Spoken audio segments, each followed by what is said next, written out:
అనంత విశ్వ సంపదని ఆకర్షించడానికి మీ ముందుకు వస్తుంది అహం బ్రహ్మాస్మి సాధన 11 days energy activation program. Hi viewers, India's largest digital media network Suman టీవీకి స్వాగతం. ప్రస్తుతం మనతో ఉన్నారు motivational speaker and language trainer Vijaya Bangaru అమ్మ. అమ్మ నమస్తే. నమస్తే రాధగారు. అమ్మ, మామూలుగా ప్రేమ అనేది ప్రతి ఒక్కరూ కోరుకుంటూ ఉంటారు. దాన్ని ఆస్వాదించాలి అని తెలిసి తెలియని వయసు నుంచే అందులోకి దూకుడు ఎక్కువ అయిపోతూ ఉంటుంది, అమ్మాయి కానీ అబ్బాయికి కానీ. అలాంటి ప్రేమ కొందరిలో ఎలా ఉంటుందంటే పిచ్చిగా ప్రేమిస్తారు. వాళ్ళు వదిలి వెళ్ళి అవతల పర్సన్ వీళ్ళని వదిలి వెళ్ళినప్పుడు వీళ్ళ బాధ వర్ణనాతీతం. డిప్రెషన్ లోకి వెళ్ళే వాళ్ళు ఉన్నారు, సూసైడ్ చేసుకునే వాళ్ళు ఉన్నారు. కొంతమంది ఏంటంటే వాళ్ళ శక్తికి మించి బ్రతిమలాడుతూ ఉంటారు. కాలు పట్టుకొని వాళ్ళు వెళ్తూ ఉంటే వీళ్ళు కూడా కాలు పట్టుకొని వెళ్ళిపోతుంది. అంతే కదా, చాలా తక్కువ మంది ఉంటారు. కానీ వాళ్ళ బాధ మాత్రం వర్ణన. ఒకసారి చూస్తే చాలు నా జీవితం ధన్యమైపోతుంది అనే వాళ్ళు కూడా ఉంటారు. వాళ్ళని వాళ్ళు చాలా దిగజార్చుకుంటారు. అంతే కదా, అవతల పర్సన్ కి మనం చులకన అయిపోతూ ఉంటాం. నువ్వు మాట్లాడు, నువ్వు నాతో ఉండు, నువ్వు నాతో ఉండంటే వాళ్ళు అవతల ఇంకా ఓవర్ చేస్తారు. అది అమ్మాయి కానీ అబ్బాయి కానీ, ఎవరైనా కాదు. అవును. సో ఎట్లా అమ్మాయిది వాళ్ళు అంతవరకు రాకుండా వాళ్ళు కూడా స్ట్రాంగ్ గా ఉండాలి. కానీ ఆ టైంలో స్ట్రాంగ్ గా ఉండడం చాలా కష్టం కూడా. అంటే వాళ్ళే ప్రపంచం ప్రాణం. మీరు అన్నట్టుగా అంటే ఇది జనరల్ గా ఒక రిలేషన్షిప్ లో ఒక ఇద్దరు ఫ్రెండ్స్ ఆడామగ మధ్యలో ఉండే ఫ్రెండ్షిప్ లోనే జరుగుతుంది.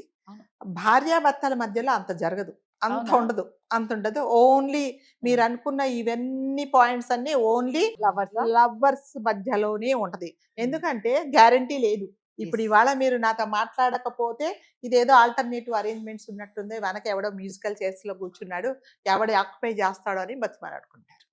అంతే కదా. అంటే ఈ కాలంలో మళ్ళీ నేను చాలా వీడియోస్ లో చెప్పాను, చిన్న వాటికి బర్త్డేకి ఒక కేక్ కొనిస్తే, బర్త్డేకి ఒక శారీ కొనిస్తే, బర్త్డేకి ఇంకొకటి ఏదన్నా ఒక గిఫ్ట్ ఇచ్చేస్తే ఆ అమ్మాయి ఇన్ఫ్లుయెన్స్ అయిపోతుంది అనమాట. అంటే బాయ్ ఫ్రెండ్ ఇవ్వకపోతే ఇంకా నెక్స్ట్ ఎవరిస్తే వాళ్ళకి. సో అలాంటి ఇన్సెక్యూరిటీ ఉన్నప్పుడు ఏం చేస్తారంటే ఎంతసేపు వచ్చేసి ఎక్కడ చేజారిపోతుందో అని చెప్పేసి కొన్ని బంధాలు వెళ్ళిపోతూ ఉంటాయి. అంటే ఈ కాలంలో అంటే ప్రతి ఒక్క సంబంధాలన్నీ ఆర్థిక సంబంధాలు అయిపోతున్నాయి అన్నమాట. తల్లి తండ్రి సంబంధాలు కూడా డబ్బులు ఉంటే బాగా చూడడం, ఫ్రెండ్షిప్ మధ్యలో కూడా మీరు అడిగిందల్లా నేను ఇస్తే చాలా మంచిది అన్నట్టుగా. అట్లానే బిజినెస్ చేసే వాళ్ళు కూడా మధ్యలో ఎటువంటి మిస్అండర్స్టాండింగ్స్ రాకుండా ఉండాలి అంటే ఏ లోటుపాట్లు ఉన్నా కూడా నెక్స్ట్ పార్ట్నర్ ఎత్తి చూపించకుంటే మంచిది. ఇలా అంటే ప్రతి ఒక్క సంబంధాలు ఫైనాన్షియల్ కిందనే వస్తున్నాయి. అంటే మీరు అన్నట్టుగా ఈ మరి ముఖ్యంగా ఈ రిలేషన్షిప్ లో ఉండే వాళ్ళ మధ్యలో ఎలా ఉంటదంటే ఇద్దరు ఉన్నన్ని రోజులు బాగానే ఉంటారు. ఎప్పుడు అయితే వేరే అరేంజ్మెంట్స్ కానీ లేతే నీ మైండ్ సెట్ వేరేలాగా ఆలోచిస్తే ఇంకా మీ నీడ కూడా అబ్బాయి కానీ అమ్మాయి కానీ భరించదు. ఒక అమ్మాయి అబ్బాయి ఉన్నారు అనుకోండి, చాలా బాగున్నారు, రిలేషన్షిప్ లో ఉన్నారు, సరే తల్లిదండ్రులకు చెప్పారో లేదో వాళ్ళ చావు వాళ్ళ ఏదో చచ్చారు, అది వేరే విషయము. వాళ్ళిద్దరూ ఎలాగంటే నువ్వు లేకపోతే నేను ఉండలేను, సో నీ మొహం చూస్తేనే నాకు సూర్యుని చూస్తారు అన్నట్టుగా ఉంటారు. ఇద్దరి మధ్యలో ఎలాంటి దాపరికం లేకుండా ఉన్న వాళ్ళు సడన్ గా నువ్వు నాకు కనిపించకు, నిన్ను నేను చూడను, నువ్వంటేనే నాకు ఇష్టం లేదు, కొన్ని రోజులు నువ్వు నాకు కనిపించకుండా వెళ్ళిపో అన్నారు అంటే ఎవరైనా అమ్మాయి కానీ అబ్బాయి కానీ ప్లీజ్ అంటే అయిపోయింది. నీ వ్యక్తిత్వాన్ని నిన్ను నువ్వు రెస్పెక్ట్ చేసుకోకుండా నిన్ను నువ్వు దిగదార్చుకొని ప్లీజ్ బంగారం, నువ్వు లేకపోతే నేను చనిపోతాను, నువ్వు లేకపోతే నాకు ఊపిరాడదు, నువ్వు లేకపోతే నాకు జీవితమే లేదు అని నువ్వు ఎప్పుడైతే కాళ్ళ వేళ్ళ పడతావో అటుపక్క వాళ్ళకి ఎవరైనా ఏ జెండర్ అయినా సరే నీకు నిజంగా వాళ్ళు ఏమి ఇంపార్టెన్స్ ఇవ్వరని ఫస్ట్ మనం తెలుసుకోవాలి. ఎప్పుడైనా అసలు నాకు వద్దు, నువ్వు నాకు కనిపించకు, నిన్ను చూస్తేనే నాకు అసహ్యంగా ఉంది అన్నప్పుడు ఎందుకు తిరగాలి? నీకంటూ నువ్వు బతకలేవా? నీకంటూ ఒక వ్యక్తిత్వం లేదా? అంటే ఎప్పుడైనా ఇక ప్రేమ అనేది ఎలా ఉండాలంటే ఇటువైపులా ఉండాలి. ఇప్పుడు నేను నిన్ను ఎంత ప్రేమిస్తానో నువ్వు నన్ను అంత ప్రేమిస్తేనే ఈక్వల్ గా ఉండాలి. ఎంతసేపు వచ్చి నువ్వు నన్ను చూడకున్నా పర్వాలేదు, కానీ కాలి గోరు చూసైనా నేను బతుకుతాను, నీ వెంట్రుకలు చూసి నేను బతుకుతాను, నువ్వు అంటే ఊపిరి వస్తుంది ఆ ఊపిరితో నేను బతుకుతానంటే ఇవన్నీ పిచ్చి వేషాలు అనమాట. అంతే కదా. అప్పుడు ఏం చేస్తారంటే అటుపైకి వ్యక్తి ఎవరైనా అమ్మాయి అయినా అబ్బాయి అయినా మన వీక్నెస్ ను వాళ్ళు అది క్యాష్ చేసుకుంటారనమాట. సో నువ్వు అన్నావు కదా, సరే నాకు ఇష్టం వచ్చినప్పుడే మాట్లాడతా, కండిషన్స్ ఉంటాయి. అప్పుడు ఏమని కండిషన్? నువ్వు అనవసరంగా నన్ను డిస్టర్బ్ చేయకూడదు, నాకు ఇష్టమైతే మాట్లాడతా లేకపోతే లేదు, ఓకేనా అంటే ఇప్పుడు నేను దిగదార్చుకున్నట్టే కదా. నాకు ఇష్టం ఉంటే మాట్లాడతా లేకపోతే లేదు. నీ ఫోన్ ఆన్సర్ చేయాలని నన్ను ఎక్స్పెక్ట్ చేయకు. నేను ముందే చెప్పాను నువ్వు అంటే నాకు ఇష్టం లేదు, అయినా నువ్వు నన్ను వెంటబడుతున్నావు కాబట్టి నా చాయిసే, నా ఇష్టం ఉన్న ప్రకారమే ఉండాలి అంటే అంటే నాదేంటి, నా వ్యక్తిత్వం అంతే ఏంటి, కదా. నేనేంటి అంటే నువ్వు నిజంగా నువ్వు కళ్ళు తెరవగానే హాస్పిటల్ ఆడు పక్కన ఉన్నాడా, అది పక్కన ఉందా నీ పక్కన, లేదు కదా. ఇప్పుడు ఎందుకు వాళ్ళంటే నీ తల్లిదండ్రులు అప్పుడు నీకు గుర్తురారు, నీ అక్క చెల్లెళ్ళు గుర్తురారు, వాళ్ళు లేకపోయినా నిజంగా జీవితంలో ఒక వయసు వచ్చిన తర్వాత వాళ్ళు వెళ్ళిపోయిన తర్వాత కూడా నువ్వు బాగానే ఉన్నావు, బాగానే బతికావు కదా. మన జీవితంలో ఎంతమంది వస్తుంటారు పోతూ ఉంటారు, వాళ్ళందరూ పోయిన తర్వాత నువ్వు బాగున్నావు. కానీ ఎవరైతే అమ్మాయి కానీ అబ్బాయి కానీ నిన్ను వద్దు అనకేటప్పటికి నువ్వు ఎందుకు అంత బతికిలాడాలి, ఎందుకు నీ కాళ్ళ దగ్గరే కూర్చుంటా. ఇంకా నేను కొంతమందిని చూశానండి, ప్లీజ్ ఒక్కసారి నాకు అనిపించి నువ్వు వెళ్ళిపో అంటారండి. అంటే నన్ను నాకేం రెస్పెక్ట్ ఉంటుంది. ఎప్పుడైనా సరే నేను ఒక వ్యక్తికి నీ ఇష్టం అని నేను అన్నాను అనుకోండి, నా రిమోట్ నీ చేతిలో పెట్టినట్టే. అంతే. మీరు పెట్టిన ఛానల్సే నేను చూడాలి, నాకేమి లేదు. నాకు ఇష్టం ఉన్నా ఇష్టం లేకపోయినా ఇలా చూస్తూ ఉండాలి. అంటే నా రెస్పెక్ట్, నా ఇండివిజువాలిటీ, నా వ్యక్తిత్వము మొత్తం నేను అనేది నువ్వు అనేసి నేను ఇచ్చేసాను నీకు. నేనేంటి మరి, నాకేం రెస్పెక్ట్ లేదా? మరి నేను ఎన్ని రోజులు నీతోనే బతికానా? మరి ఎంతసేపు నేను ఒక సర్వెంట్ లాగా నీ దగ్గర ఉండాలని ఎవ్వరు ఆలోచించుకోవట్లేదండి. అంటే ఈ మధ్య మళ్ళీ చెప్తున్నట్టుగా సూసైడ్లు, దాని తర్వాత పిచ్చి వాళ్ళు అయిపోవడం ఏమిటంటే ఎంతసేపు వచ్చి నువ్వే ఉండాలి, నువ్వు లేకపోతే నేను బతకలేను అని. ఎప్పుడు నేను చాలా వీడియోస్ చేశామండి మనం ఇది వరకు కూడా. సో ప్రతి ఒక్కరికి చెప్పడం ఏంటంటే, నిన్ను ఎవరైతే వద్దు అన్నారో వాళ్ళను నువ్వే ముందు వద్దు రిజెక్ట్ చేసేసి. నువ్వు ఇప్పుడు అన్నవారే నేను ఇప్పుడే చెప్దామనుకున్నా, వెళ్ళిపో నాకు ఇష్టం లేదని నువ్వు చెప్పేసావని ఒక్కసారి అడిగి అని చూడండి ఎలా ఉంటుందో వాళ్ళ ఇది. సో వాళ్ళు ఎక్స్పెక్ట్ చేయరు, వాళ్ళ ఈగో దెబ్బతింటుంది. అదేంటి ఇలా అన్నా, నేనేదో అందాం అనుకున్నానే అని అంటే అప్పుడు ఎలా ఉంటది, అప్పుడు అటుపక్క వాళ్ళ ఫీలింగ్స్ ఎలా ఉంటాయో మీరు ఒకసారి చూడండి. కాబట్టి ఎప్పుడు కూడా నేనేమన్నానంటే నన్ను నేను గౌరవించుకోవాలి. నేనంటే నాకు ఇష్టం, మీకేమి ఇష్టం అంటే నేనంటే మీకు ఎవరి ఇష్టం అంటే నాకు నేనే ఇష్టం అని చెప్పండి. నాకు నేనే ఇష్టం, నేను ఎలాగున్నా సరే, నేను అందంగా ఉన్నా లేకపోయినా, నా కాలు వంకరున్నా ఇంకొకటి ఉన్నా, నేను ఎంత ఇన్ఎఫిషియంట్ అయినా ఎస్ నేనంటే నాకు గౌరవం, నేనంటే నాకు ఇష్టం అంతే. నీకు నాకు ఇష్టం లేకపోతే వదిలేసేయి, నువ్వు నన్ను వదిలేసుకో, నన్ను నేను ఎందుకు వదిలేసుకుంటా, నా వ్యక్తిత్వాన్ని నేను చంపుకొని నీ దగ్గరికి ఎందుకుంటాను, నీ ఇంట్లో కుక్కలాగా. లేకపోతే ప్లీజ్ నువ్వు ఎవరితోనైనా ఉండి. ఇంకా నేను చూసానండి కొంతమంది అమ్మాయిలు పిచ్చిన కొట్టాలన్నంత కోపం వస్తుంది.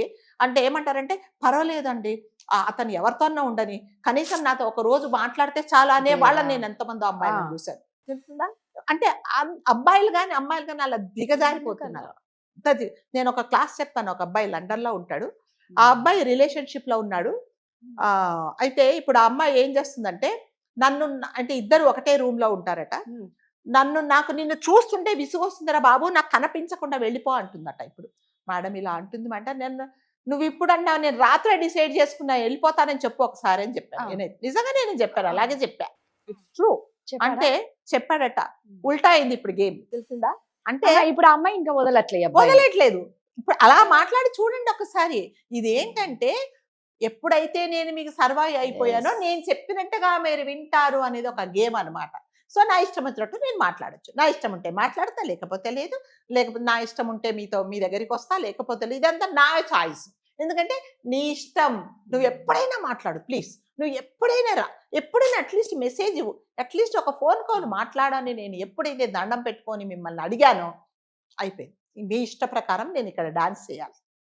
కాబట్టి ఇప్పుడు మళ్ళీ ఏమంటున్నాను మేడం, మీరు మంచి పాట చెప్పారు మేడం, ఇప్పుడు కరెక్ట్ దారిలోకి వచ్చింది మేడం అని చెప్తున్నాను అనమాట. నిజంగానే అలాగే చేయాలండి.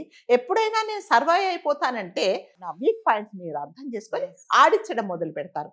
ఒకసారి మాట్లాడి ఒకసారి అని చూడండి, నువ్వు లేకపోతే నేను అరే బాబు నువ్వు లేకపోతే నాకు 100 మంది ఉన్నారు, ఎప్పుడెప్పుడు మాట్లాడడం మానేస్తావా, ఇప్పుడే నిన్ననే ఒక మంచి ఫ్రెండ్ దొరికాడని చెప్పి చూడండి ఒకసారి, అప్పుడు తెలుస్తుంది అనమాట.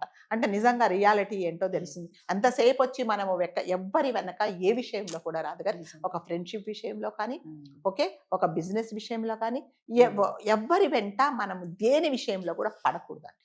నేనైతే అలా చేయను. మీరు నాతో మాట్లాడితే నేను మాట్లాడతా, లేకపోతే నేను మాట్లాడను. నా అవసరం లేదు, మీకు లేదు. అసలు నా పేరే మీ లిస్ట్లో లేనప్పుడు నేను ఎందుకు మాట్లాడతాను మీతో? అది అంటే ఎదుటి వ్యక్తికి ఆ గ్రహింపు శక్తి కూడా ఉండాలండి. ఇప్పుడు ఇవాళ రాగానే మేడం బాగున్నారు అన్నవాళ్ళు వారం తర్వాత మీరు చూసి చూడకుండా నన్ను ఉన్నారు అంటే నేను అప్పుడే గ్రహించుకోవాలి, ఓ ఇదేదో తేడా వచ్చేసింది, మనమే పక్కకు తప్పుకుందాము అనేలాగా ఎవ్వరికి వాళ్ళు డిసైడ్ చేసుకుంటే ఈ అడుక్కోవడాలు, ఈ Correct. కాళ్ళ దగ్గర ఉండట్లాలు ఇవన్నీ ఉండవండి. ఎవరైనా ఏ విషయంలో కూడా.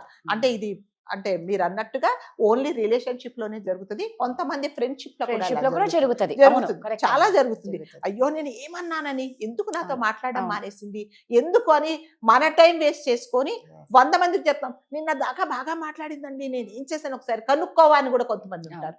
అవును. మీకు తెలుసో తెలియదు, చాలా మంది కనుక్కుంటాను. నేను కనుక్కున్నానండి, ఏదో బిజీగా ఉన్నదని చెప్పారు కూడా చాలా మంది మాటలు. సో ఎవ్వరికైతే ఎప్పుడైనా సరేనండి, మనం ఎప్పుడు జీవితంలో ఎవ్వరికి మనం సర్వైవ్ అయిపోకూడదండి. నువ్వు లేకపోతే లేను అన్యదా శరణం నాస్తి అన్నాం అనుకోండి, అయిపోయింది. ఇంకా మనల్ని మనం చంపుకొని మనం వాళ్ళ చుట్టూ కూర్చొని వీలైతే వాడి పైన కూర్చొని మనం కింద కూర్చోవాల్సిన పరిస్థితి వస్తుంది. ఎందుకు? నువ్వు మనిషే, నేను మనిషే. నేను నీకు సాటిగా నేను కూడా ఉంటాను. నాకేం అవసరం ఉంది నిన్ను ఇది చేసుకోవడానికి, నీ వెంట పడడానికి నాకేం అవసరం ఉంది అంటే, ఇంకోటి ఏంటంటే, అంటే నాలాంటి మంచి వ్యక్తిని నువ్వు నీ జీవితంలో నీతో పాటు ఉంచుకునే అర్హత నీకు లేదు అని అనుకో Right. కదా. అప్పుడు కదా మనం సంతోషంగా మనం ఎలా ప్రూవ్ చేసుకోవాలంటే రాధగారు, నువ్వు నన్ను వద్దన్నా నేను ఇవాళ ఇంత మంచి స్థితిలో ఉన్నాను, నేను ఇంకా నీకంటే మంచి వ్యక్తితో ఉన్నాను. ఒకవేళ నిజంగా మంచి లేకపోతే కూడా ఇదిగో నాకు నేను బతుకుతున్నాను, నువ్వు నన్ను వదిలేసిందే మంచిది అయ్యింది లాగా మీరు బతకండి. కరెక్ట్. కదా, అప్పుడు కదా మనం ప్రూవ్ చేసుకున్నట్టు. ఎవరితో ఎప్పుడు ఉంటారండి, నిజంగా. అంటారా? ఎవ్వరు ఉండరు. అందరూ ఎవరు కాబట్టి సెల్ఫ్ రెస్పెక్ట్ అనేది చాలా Yes. చాలా ఇంపార్టెంట్. నన్ను నేను గౌరవించుకుంటా. నేనంటే నాకు ఇష్టం. మీకు ఎవరు ఇష్టమండి, ఏ యాక్టర్ ఇష్టమండి, ఏది ఇష్టమండి, నాకు నేనే ఇష్టం, అంతే. అప్పుడు కదా నిజంగా మీరు అలా అనుకొని చూడండి, మనమే గర్వపడతాం. ఎస్, నాకు నేనే గౌరవించుకుంటా, నాకు నేనే ఇష్టం. నువ్వు నన్ను వద్దు అంటే నేను ముందరే డిసైడ్ చేసి అది చెప్దామనే వచ్చాను, నువ్వు ఇప్పుడు చెప్పావని చెప్పండి, అంతే. నిజంగా అమ్మ చెప్పినట్టు సెల్ఫ్ రెస్పెక్ట్ అండి చాలా important. Self respect and self love, ఈ రెండు ఉంటే మనం ఇంతగా దిగజారిపోము. థ్యాంక్ యూ అమ్మ.